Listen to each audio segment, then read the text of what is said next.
everybody. Welcome to another live edition of Pittsburgh Sportsline in the studio at BPTV. Thanks for watching us. Wow, that pink shirt really looks pink. I was going to say, I think that's exceptional. That isn't Alan Levine. Wow. That's Albert Einstein over here. Whoa. Thanks for the hair comment. Appreciate it. All right, I'm Al Levine, the talking machine. I got Chip Hayner here and Smoking Jim Frazier, all three of us together this week. So we're ready to do our show. Thanks for watching us on Comcast 7, only in Bethel Park. Appreciate the great feedback. Thanks for watching us on Verizon 32 in Bethel Park and everywhere from Nemacolin to Cranberry, Wexford, and all points in between. We appreciate you. Facebook, we're back up to 6670. Thanks for those likes. Appreciate that. We're hovering around 6668. It's been bouncing around a little bit there, but hey, that happens. We appreciate the likes, though. And thanks for watching our shows. We've put out a few different shows out there. Even had a Saturday day show that will be up in another week or so up in Upper St. Clair. So check that out. The pictures were well liked. I appreciate all the likes and comments there. And we did have a great time with the Miracle League in Upper St. Clair Rec Center. So great facility up there. Smoking Jim will tell you about that field. He just liked looking at the field. It was just odd that Smoking Jim come up looking at the field. Did he run the bases? He barely moved, but you know, we're okay. We're okay. That's another story for another day. Thanks to Olive Oil's Pizzeria for their pizza and Hoagie for sponsoring our TV show. Thanks again, Frank Fanero, for that. We appreciate it. We also have a sponsor for What's on Your Mind. That's Skeets Lewandowski of Skeets Service Station. Anything that runs on gas, give Skeets a call. 724-348-4715. Give him a call. He'll work on anything, cars, trucks, bikes, lawnmowers, weed whackers, you name it, boats, anything, trailers. He'll work on it for you. Give him a call. That's right past Trax Farm and Mineral Beach. You can find Skeet Service Station, red, white, and blue. And we're going to start our show with What's on Your Mind, Smoking Jim Frazier. Thanks, Al Levine, the talking machine. And if you want the green, here coming at you. You got to see Levine. You didn't do your promos, I don't think. That's all right. That's We'll delay it a little. We'll get to them. We'll delay it. I want to thank my Pittsburgh Pirates for giving me some free tickets to the game last Wednesday. And I enjoyed that to see my Cubbies and the Pirates play. And I got there a little late, and I thought I left at the end of the fifth inning. But when I was walking out, they said it was the top of the fifth inning. So it was I made the fourth it through inning. I made it through almost 4 innings, but I came Wait. You got there a little late, so you got there in the third inning, and you left in the fifth inning. It was the bottom of the first. Waiting for the elevator to take me up there. That elevator. Was that the freight elevator? Yeah, I didn't know the elevator had a man in it, right? Yeah. So I pushed the button, and the button's still lighting up. People were getting off the elevator. It's taking a long time. I just happened to peek in after I missed a couple elevators. There's a man in there. So I got in. He was able to take me where I needed to go. That button just he's on, man. They got to do something about that. A little confusing, but that's job security. But I thought the game would be over. I had to leave at 8:30. When did you think the game would be over? I thought the game be just about over at 8:30. He said I done missed the pierogi races and everything. But hey, what's on? An hour and a half. Usually the ad takes an hour and a half to get through the lineup the first time. But I did get there late. I missed a home run by. No, I think I got the Cubs was winning when I got there 1-0, and then the little black kid, what's his name, Harrison? He popped a home run. Yeah, Jay Hay popped one out. But I was up. Thanks to Pirates, put me up in peanut heaven. But there was all good seats. I wish I had brought my binoculars. But anyhow, I was down the first that's where I live up there, Down 300 section. Really? 300 section. I love it. Yeah, it was 307. Was you near there? I'm in 314. Okay, I think I see Your you. neighbors. Yeah, that's where I was, somewhere around You can there. see the field Well, nicely. that's from behind there. home plate, Jim. Well, I was down the first base line. Okay. But anywho, what's on my mind is congratulations for winning the Stanley Cup to Alex Ovechkin. Hasn't done it yet. It's sewn up, man. Up 3-1, brother. It's all over. Fat lady singing. Hey, Marc-Andre Fleury is my second all-time favorite Penguin behind Yager. Alex Ovechkin is my second all-time favorite NHL hockey player behind only Wayne, the scoring train, Wayne Gretzky, the scoring train. But anyhow, Ovi is not only is he's the only superstar I ever seen in hockey that don't need a goon. I mean, when he hits you, you're picking up your teeth off the ice. This guy's just incredible. And when he comes down that left side, he's almost unstoppable. He's unbelievable. 6'3", 235.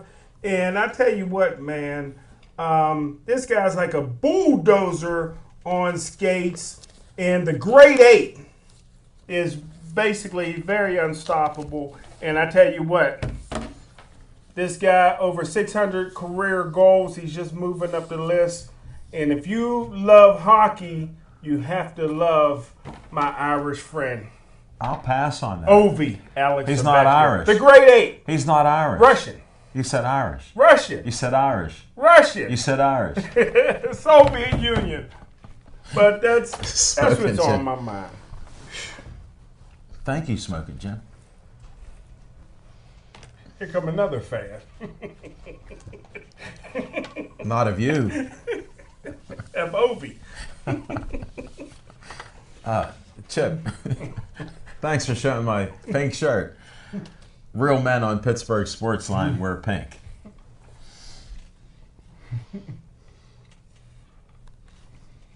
We ready for me? Guess what? If Chip could say what's on his mind, Okay, let's do we'll it. say what's. Okay, the first thing I want to say that's on my mind is, of course, if Alex Ovechkin hits you, yeah, some of these teeth are going to be picked up, but they're not going to be his because he doesn't have any. Okay, so little tease on the trivia before I get to what's on my mind. Whoa. Okay, something happened in Major League Baseball last night that's never happened before since 1857. It's the first time it happened was last night. Aaron Judge, superstar outfielder for the New York Yankees, shared the home run title last year. He struck out 8 times in 9 at-bats over the course of a doubleheader, and it's the first time in Major League Baseball history that a player has struck out That's amazing. 8 times in a doubleheader, and this is going to be a $300 million player. So, Hey, Babe That Ruth, just goes Babe to Ruth show you. always said, don't worry about the strikeouts. yeah, no, when you've got more strikeouts than you do home runs, it's time to start wondering. But that being said, what's on my mind this week? Well, we're not hearing much from the South Side lately, especially regarding the organized Missing team players. activities. There's missing players. So this is what my thought is here. Anybody that is prepared to celebrate a Steelers championship season better make other arrangements. I think what we're seeing here is a complete lack of team unity when all of your team leaders and all your superstar players don't find it necessary to bond with their new teammates, even though they have a new offensive coordinator, which means they've got a new system to learn. But our super high-paid superstars don't find it necessary to share in the team-building activities that are going on now. And I think that just kind of speaks to what happened last year in the first round against Jacksonville. It's probably going to happen in the first round of the playoffs this year because it just doesn't seem to me like there's team unity, that there's a desire to want to win, there's a desire to make themselves better. Because anybody that's ever played sports knows that you need to practice your craft to become very, very good at it. I don't care if you've been in the league 15 years or 15 minutes. I think it's a real bad sign, and the fact that Tomlin lets the players, well, basically this is what I'm going to come out and say. The tail is wagging the dog here, and that's not how I think a winning organization should be. Now, you look at all the other teams that are out there trying to win. You don't hear all of their superstars. Okay, maybe Tom Brady got an exemption, but hold it. Brady and Gronk showed up today. Okay, there you go. They were there. Maybe they're interested in trying to make it back to the Super Bowl next year. But if the Steelers stars think that they're just going to show up at the beginning of training camp and they're going to hit the ground running, I'm really disappointed in them. And a team that I would think would have the potential to be a championship contender, I don't think they show in the heart to me, and that's what's on my mind. Thanks, Chip. I appreciate that. What's on my mind is first I got these promos, so we'll bring Devin in again and adjust that camera.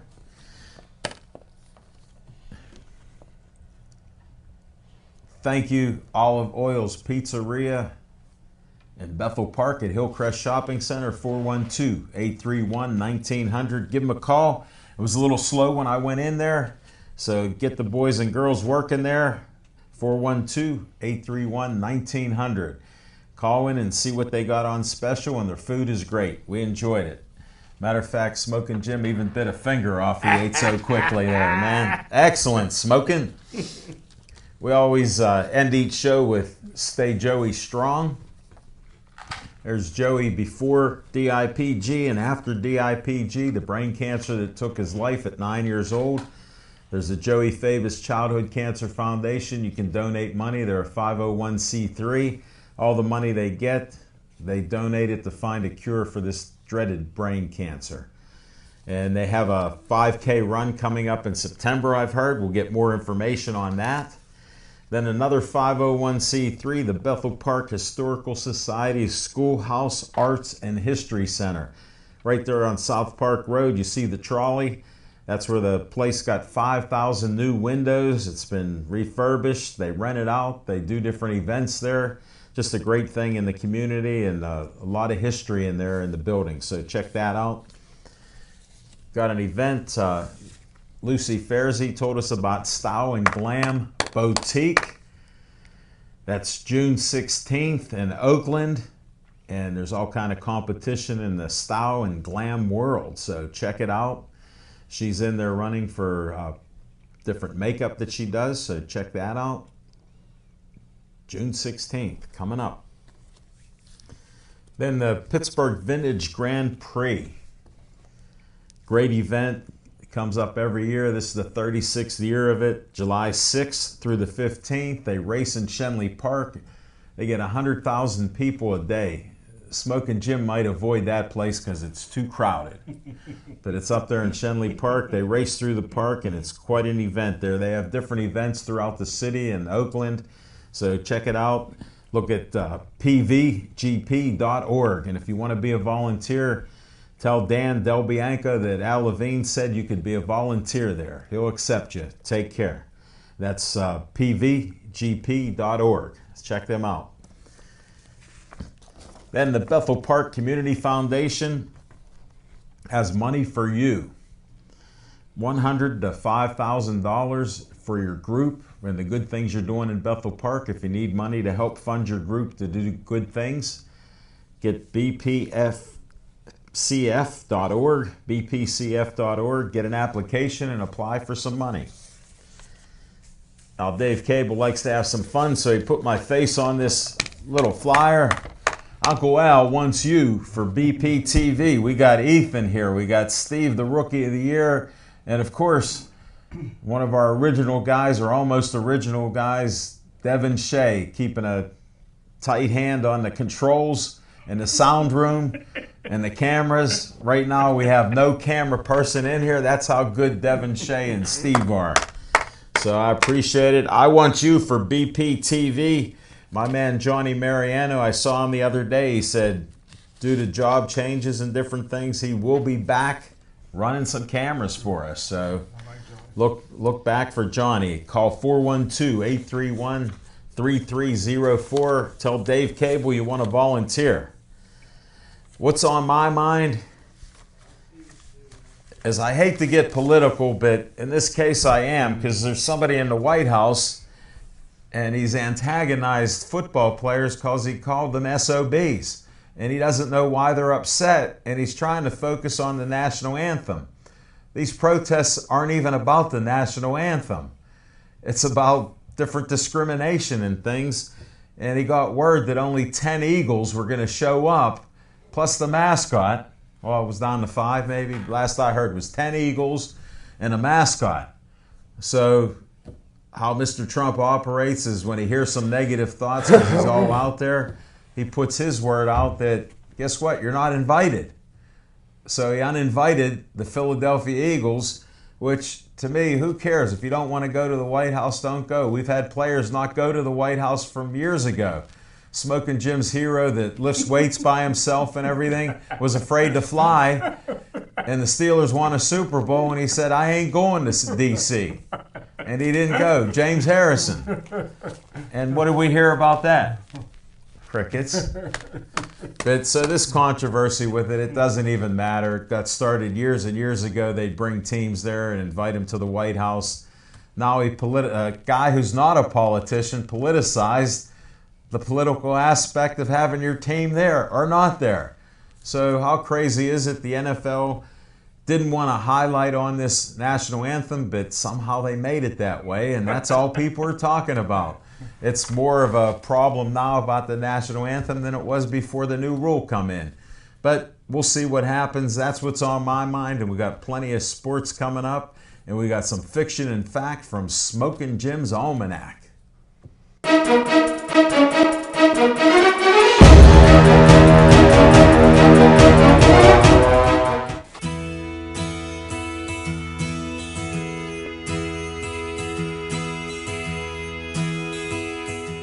Scout is trustworthy, loyal, helpful, friendly, courteous, kind, obedient, cheerful, thrifty, brave, clean, and reverent.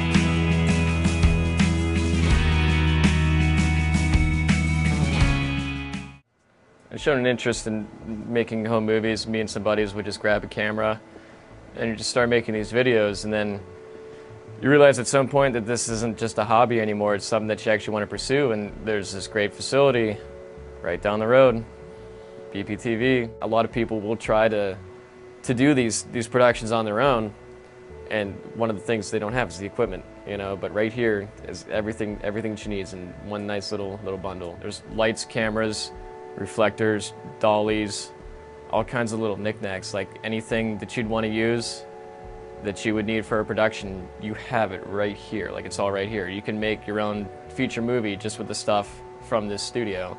Come meet Dave Cable, let him show you around, and I think you'll realize that this is something that you could fall into regardless of your level of expertise, whether you're a beginner or even if you're a more advanced learner.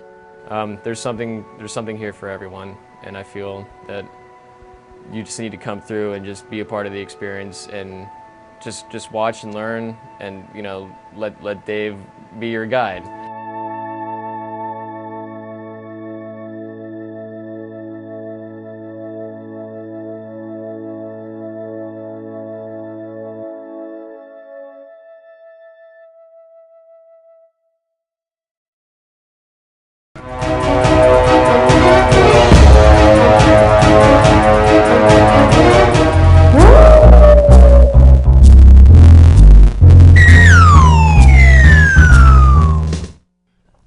Thanks, Al Levine, the talking machine. Thanks, Chip Hayner.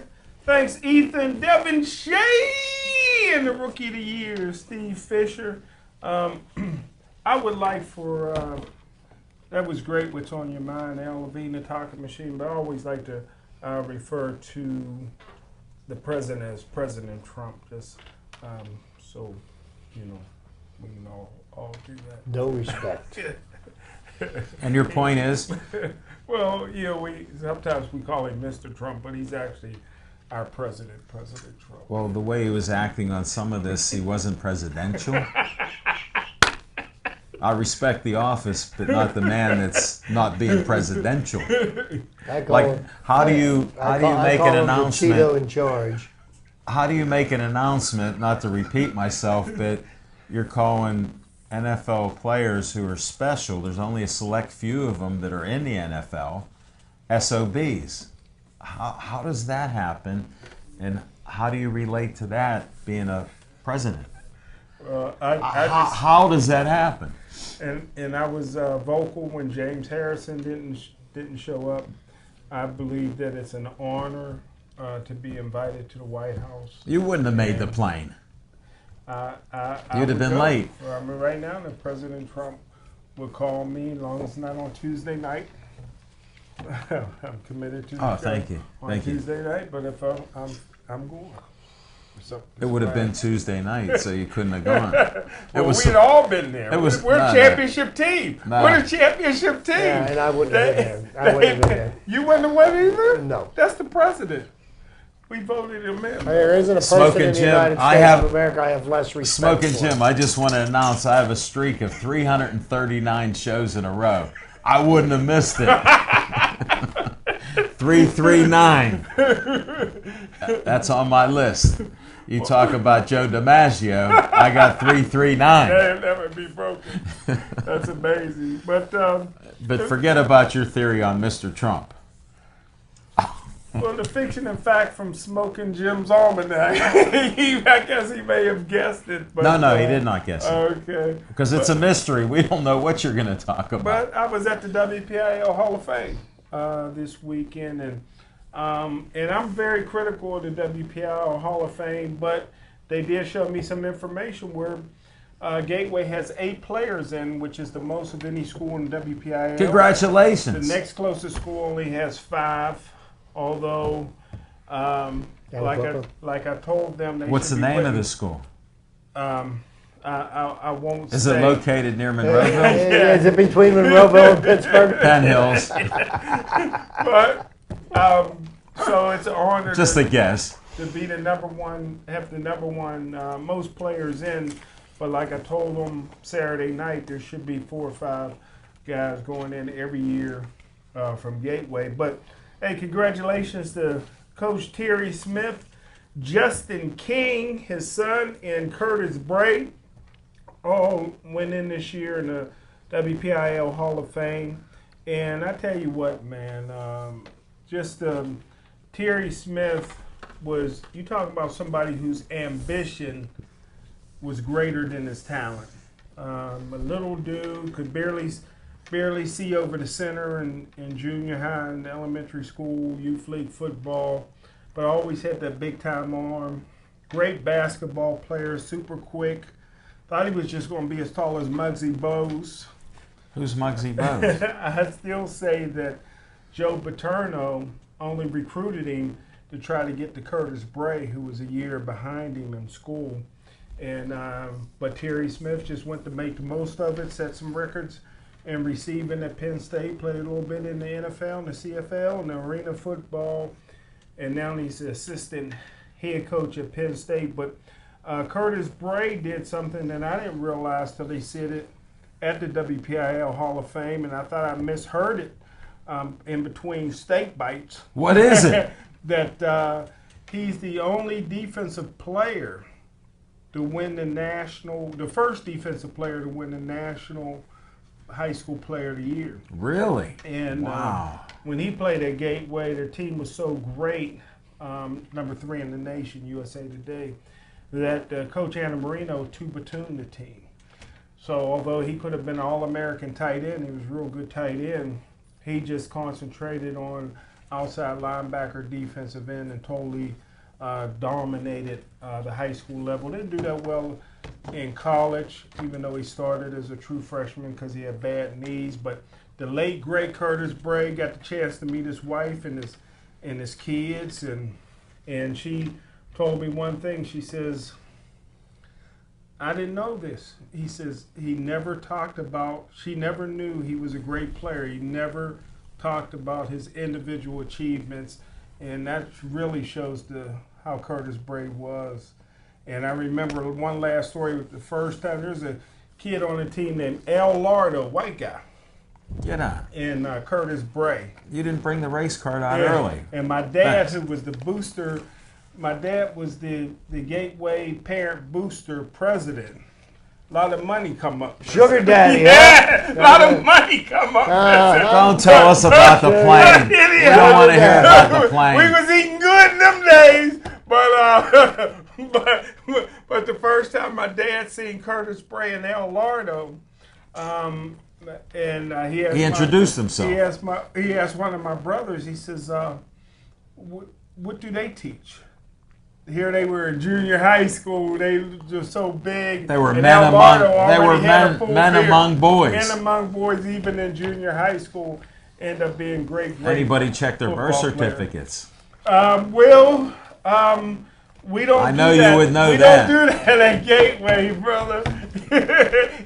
and grades is not a problem. If you get a D, you can play for me at Gateway. But so It's traditional. That's what's on. That's the fiction and fact from Smoking Jim's Almanac. Congratulations, Gateway, still leader, WPIL Hall of Fame. I'm always thankful, Smoking Jim, that you can tell us how great Gateway is. We'll go to Chip Painter next.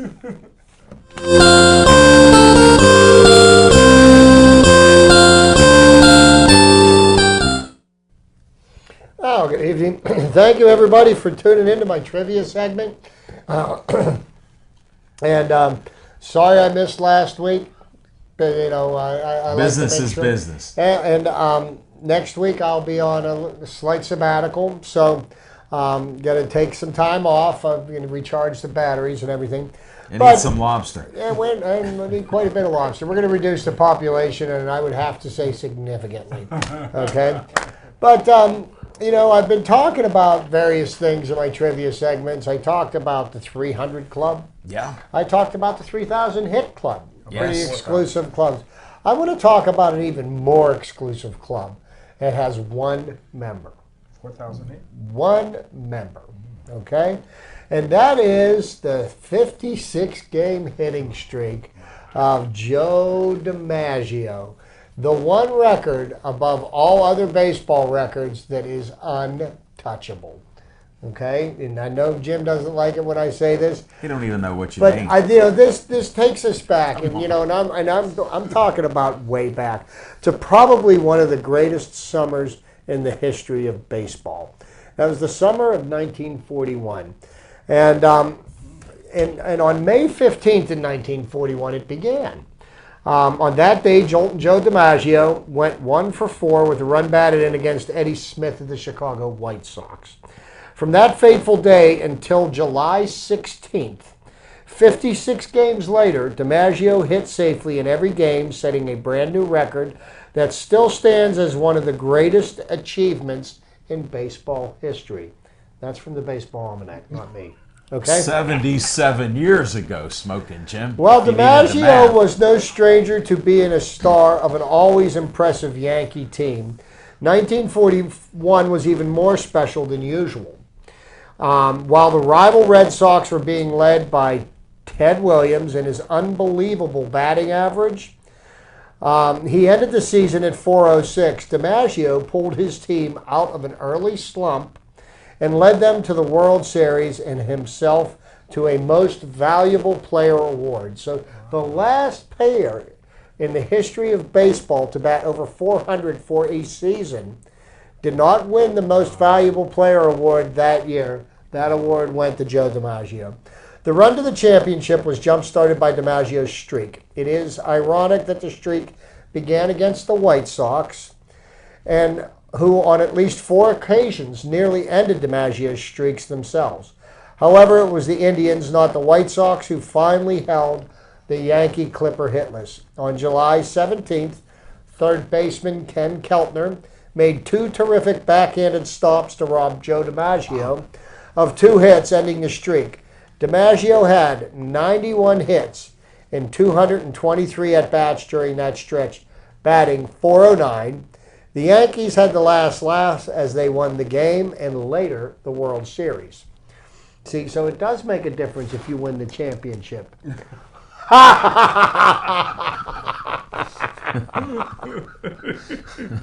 It's an inside joke between Jim and I, okay? Chip, I get it. Great point. DiMaggio kept his streak alive through the All-Star break, and in fact, the game itself as he went 1 for 4, and the death of Yankee great Lou Gehrig on June the 2nd, in the middle of his streak. The streak, as it has become to be known, added to the legend of the great DiMaggio. The 11-time All-Star was inducted into the Hall of Fame in 1955. In fact, the first line of his Cooperstown plaque pays homage to his 1941 streak. DiMaggio is one of only a few players whose famous record still stands, as even Pete Rose hit in 44 consecutive games in 1978, and Hall of Famer Paul Molitor, 39 games in 1987, have fallen far short of his record.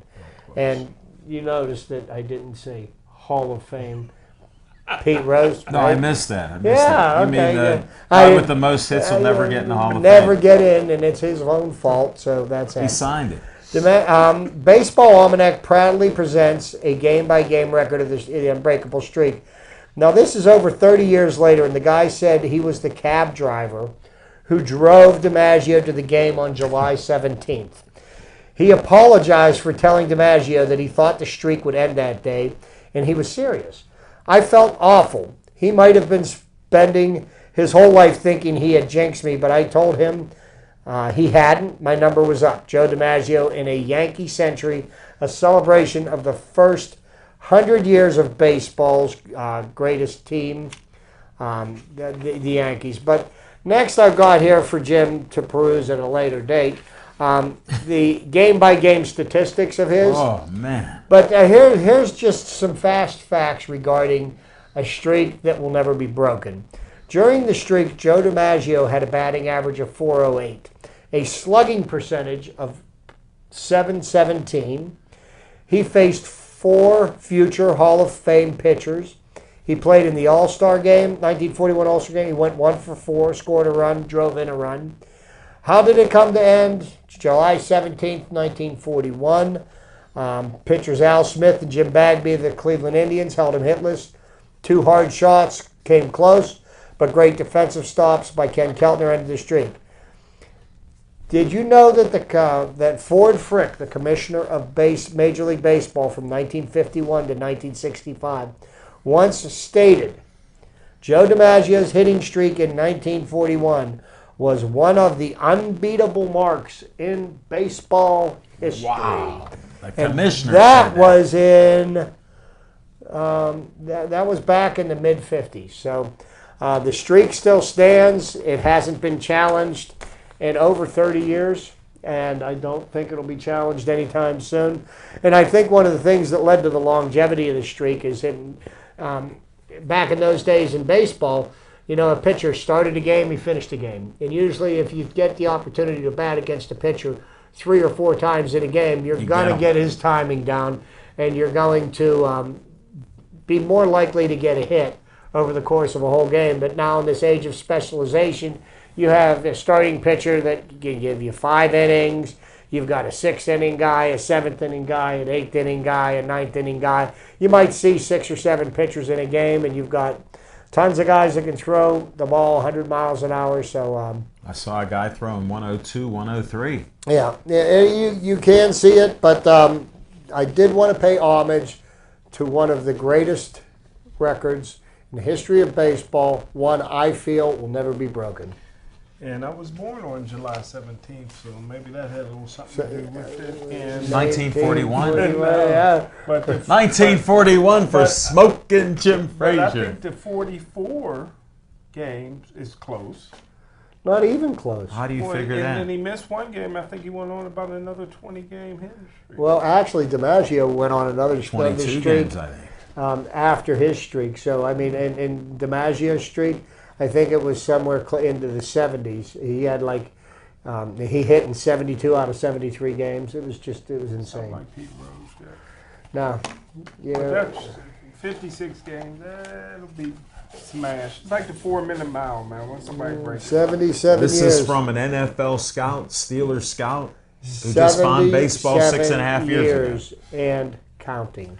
And Joe DiMaggio was tremendously talented, you know, although Mickey Mantle was my favorite Yankee. And you know, and the interesting thing that you're speaking to there was the person that inherited the center field position for the Yankees after DiMaggio retired was Mickey Mantle. So, And but again, going 1 for 4 doesn't really impress me to keep the streak going. I think that's doable.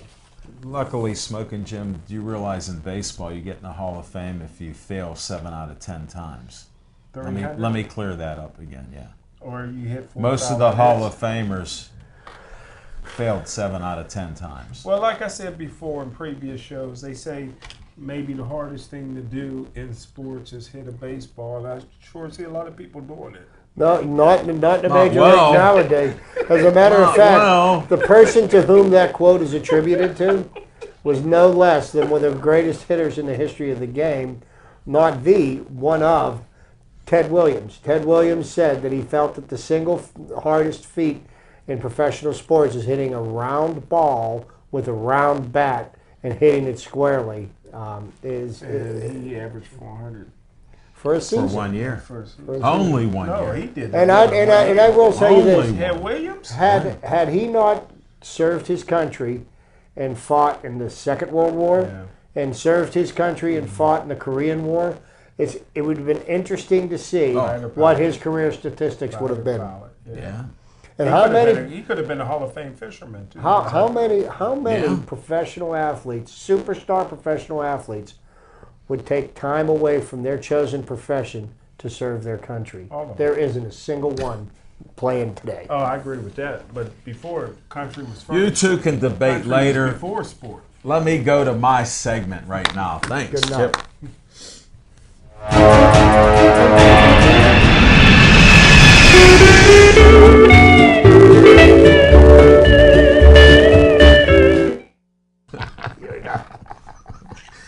Thank you. Our on location segment next week, next Monday on the 11th, we'll be at Olive Oil's Pizzeria, 930 Brookline Boulevard.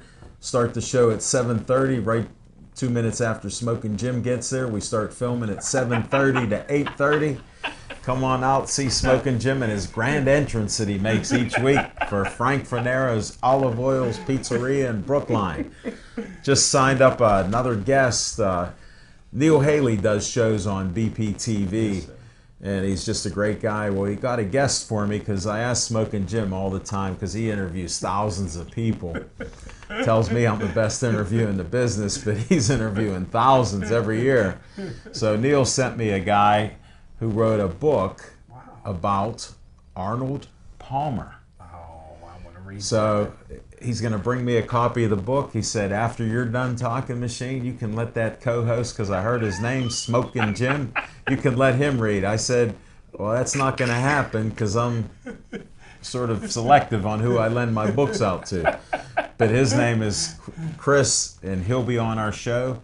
We have an artist who has NFL paintings. He has a painting in the Steelers headquarters.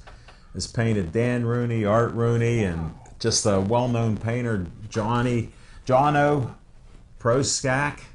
He's has a place right on Arlington Avenue. Just a great guy, great artist. I was at his booth yesterday at Three Rivers Art Festival. His wife, Maria, took a picture of me and Johnny there.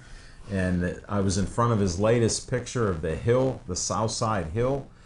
Hundreds of homes there, and he has a unique style where he paints with sand. So he uses sand in his paint, so it's like a texture type of thing. It's pretty cool. He's been doing it 30-some years, and it helps save his life. You'll hear the story. Come see him. Then I have a young lady Aubrey Burchill, she was on American Idol, and her dad plays guitar, Russ. I talked to him a couple times. They're going to be out. They'll talk a little sports, and then they're going to play some music for us. All right. So we're going to mix it up with little music at Olive Oil's Pizzeria. Don't miss the $5 one topping large pizzas, $5 large hoagies.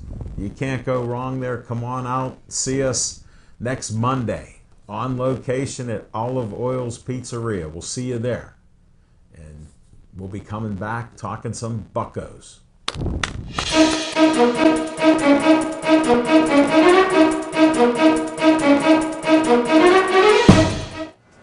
One of the things we do at BPTV is encourage our producers to film on location. Not only does shooting on location give our producers the opportunity to take advantage of their subject matter, filming in different locations gives each program its own distinct flavor. This also helps anyone who's flipping through the channels avoid confusion when they turn on BPTV.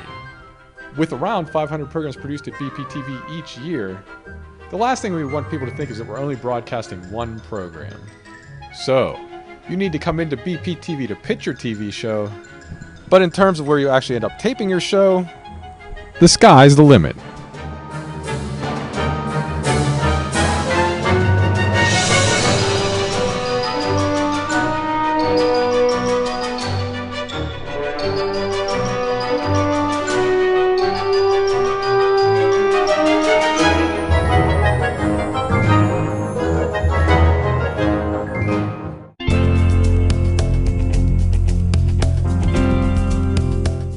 My honor, I would do my best to do my duty to God and my country, to obey the sky law, to help other people at all times, to keep myself physically strong, mentally awake, morally straight.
Thanks, Chief, for not changing that dial. Hope you're with your dad tonight having some good dessert.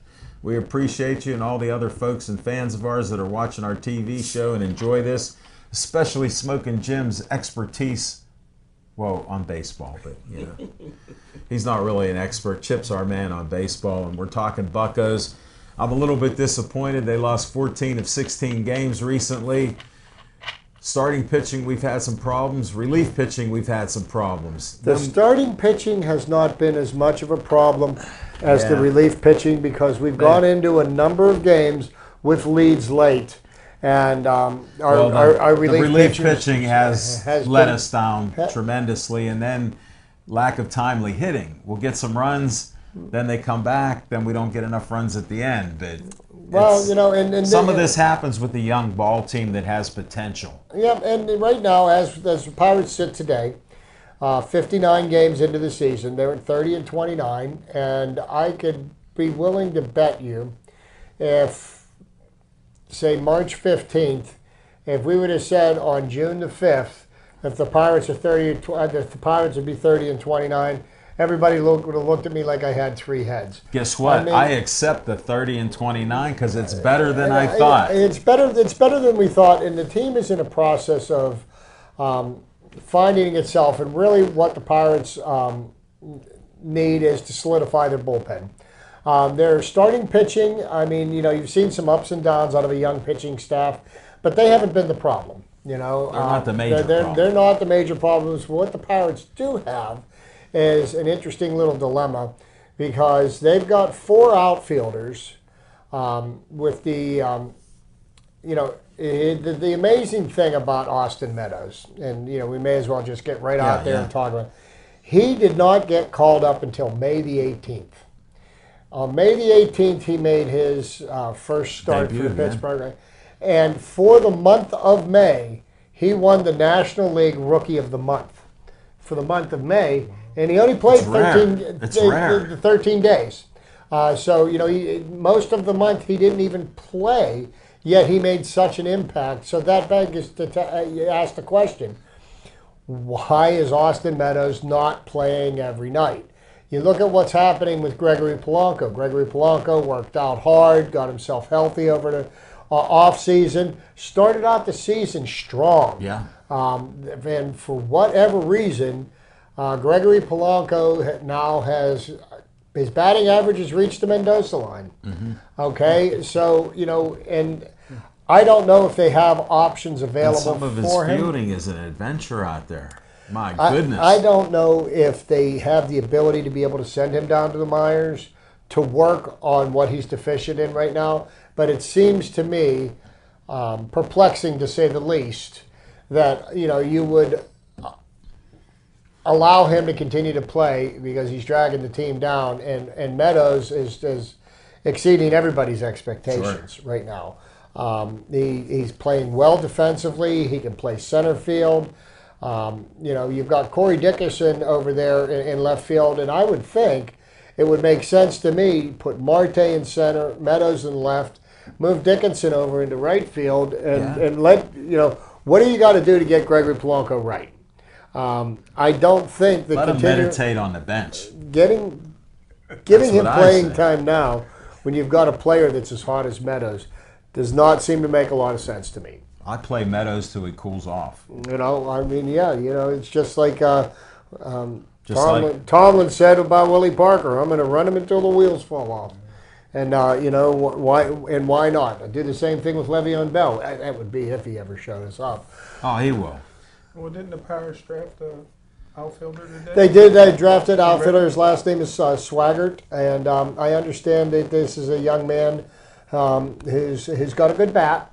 We'll see what happens. The weird thing about the draft in Major League Baseball as opposed to the NBA draft or the NFL draft is almost never does a player get drafted and go right into the major leagues. It's usually he gets drafted, he spends a couple of years in the minor leagues before he gets called up. Some players shorter periods of time than others, but I saw an interesting stat today. I know you like trivia. You like this. Mike Piazza was drafted number 62, and he's in the Hall of Fame. Mm-hmm. It's rare that guys at that level. Well, in the second round, 62. There was a second or third round draft. Oh. But here's the thing, number one draft picks in baseball do not always turn out to be the best players. Now, some teams get real lucky. Like if you look at what the Houston Astros did when they tanked for 3 or 4 years and they hit on all their first round picks. Yeah. Subsequently, look at the team that won the World Series last year. You've got the Washington Nationals, on the other hand, who back-to-back years had the number one pick and took Steven Strasburg and Bryce Harper. And even though they're both great players, neither of them have been able to get them over the hump. No. Okay, but that's the curse of the Washington franchises. Ask Smoking Jim. Well, Smoking Jim is our curse man. Yeah, the Pittsburgh Pirates sort of look like a team since '92 that's been cursed. Hello, Sid Bream. Well, they discovered that 4 or 5 years after that happened with Sid Bream. They didn't make it up then, so the curse come later. Because people like yourself, I don't know if you call it naive or what, but they make up this stuff as an excuse. Well, I call it grasping for straws. Yeah, it's just an excuse. And the nice picture that Smoking Jim Frazier put up with Sid Bream was disgraced by his mention of the curse, because there's no curse after he was on our show. He's a great guy. So the Pirates have had some great performances by some young pitchers, and unfortunately this evening, Pirates are scheduled to play the Dodgers, and the game's in a rain delay. But the one player that I've only seen him twice. He's only made 2 starts. He's 2-0. Joe Musgrove. Yeah. Joe Musgrove was one of the gets that we got from the Astros for Garrett Cole. And I'm telling you what, this guy actually won the 5th game of the World Series last year against the Dodgers when he was pitching for the Astros. So he knows he can perform in big game situations. But the thing that I saw him do last week that made me really say, oh man, this guy is a ball player. I'll go back. There was there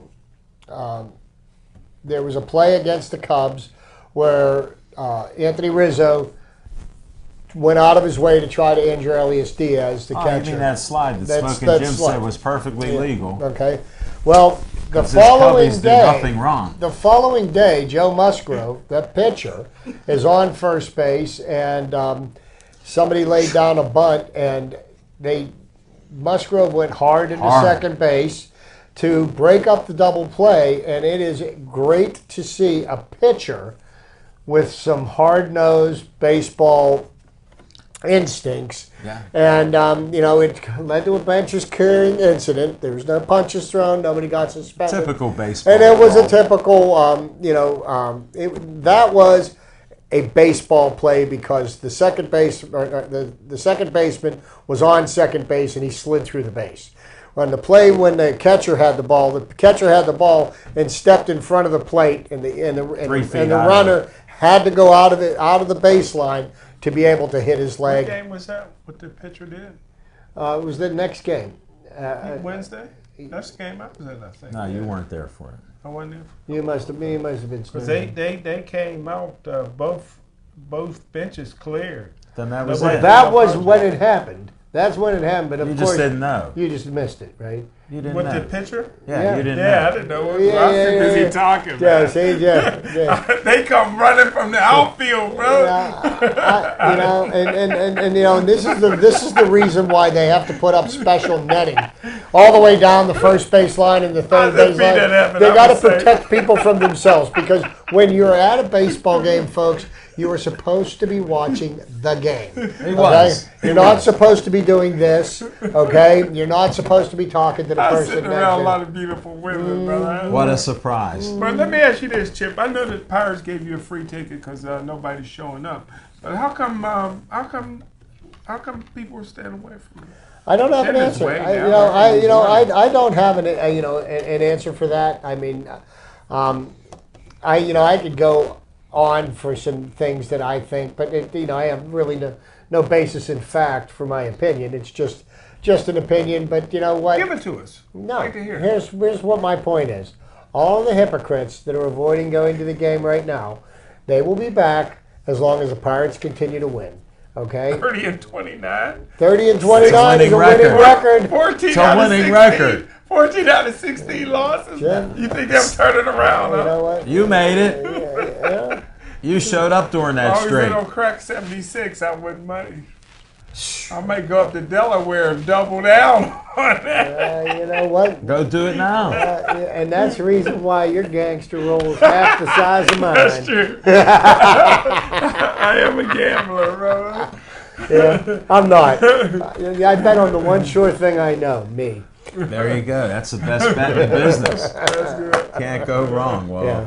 that's our So- that's our Bucko talk there. We Well, appreciate that. let's talk about the not yet completed Stanley Cup Finals, because Washington has not won the title yet.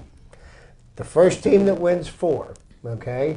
And Las Vegas, well, they're regrouping. They play again tomorrow night in Vegas. And does Marc-Andre have the I don't magic know. left? The last I couple- hate to admit this because, I know Jim will gloat. But, I'm starting to get the impression that maybe, just maybe, this might be the Capitals' year. And I don't think that the game is being carried on Ovechkin's shoulders, much like Jim would lead people to believe. No. I believe, and if you go back and look at the Tampa Bay series, you remember the Tampa Bay No. series, right? He doesn't even know Okay. what that was. How many goals did Tampa Bay score in games 6 and 7? All I know is that my boys was down 3-2. No. How many goals did Tampa Bay score in Game 6 and 7? I can't remember. None. Okay, so that means that Brandon Holtby and the Washington defense shut out the Tampa Bay Lightning, which is a high-powered offense.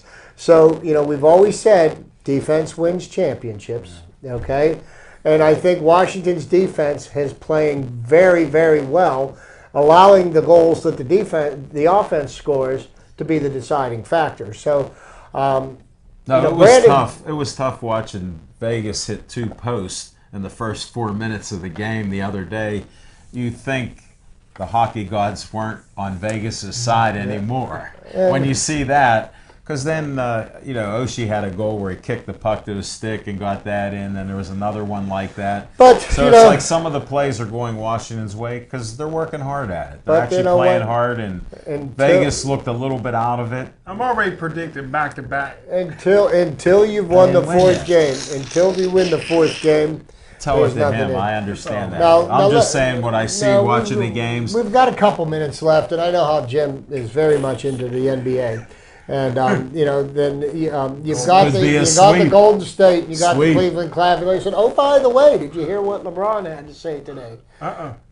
Whichever team wins the NBA title, neither of them will be going to the White House. Yeah, really? I saw KD on an interview, and he said they wouldn't be going. No, they're not going to be going because they don't have any respect for the man in the because of how the president talks about people of color, black people. Mm-hmm. That's what they said, just like this, right up front. President Trump's always been cool with black people. Mm-hmm. You mustn't have heard him. Mm-hmm. I guess you didn't hear him. He used to run the USFL, and he used to promote boxing. He had Mike Tyson at one time. Did you miss what he called the NFL players? SOBs? He ain't the only one to call them. No, but he did that. He's a president. No president has ever done that, which makes you proud of him. But the NFL didn't allow him to be. So here's the one thing I don't understand. Maybe somebody could help me understand this a little better. Okay, basketball is a game played in shorts and T-shirts, correct? Yeah. Yes. Okay. Well, they play the game in shorts and T-shirts because it's basically a non-contact sport, right? Yeah. Okay.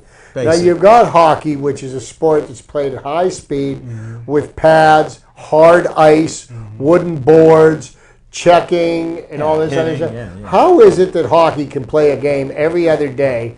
But you play basketball games, you play one on Sunday, one on Wednesday, one on Saturday. I mean, why do they need 3 days off in between games? Is that to get a physicality or something? I mean, I don't understand that. I mean, you play the games every other day. Come on, it's basketball. But again, just my humble opinion. It's a good point. Well taken, Chip. Makes me wonder at times too, but it is sad to hear that they're not going to be seeing your Mr. Trump, the president. Well, all I know is this. I said it before and I'll say it again. I know we're running out of time. That Golden State is the greatest team in team sport history. The ownership did it right. They kept all the team together, unlike the Penguins and some others. Thank you, Smoking Jim, for holding that same thought. We appreciate it. Although Golden State may win in 4. It could happen. They may beat LeBron in 4. Okay. So we'll see what happens. Thanks for watching our show. Thanks to the Bethel Park community for having BPTV and us on each week. We appreciate you. And that's about all I have to say. And please stay Joey strong.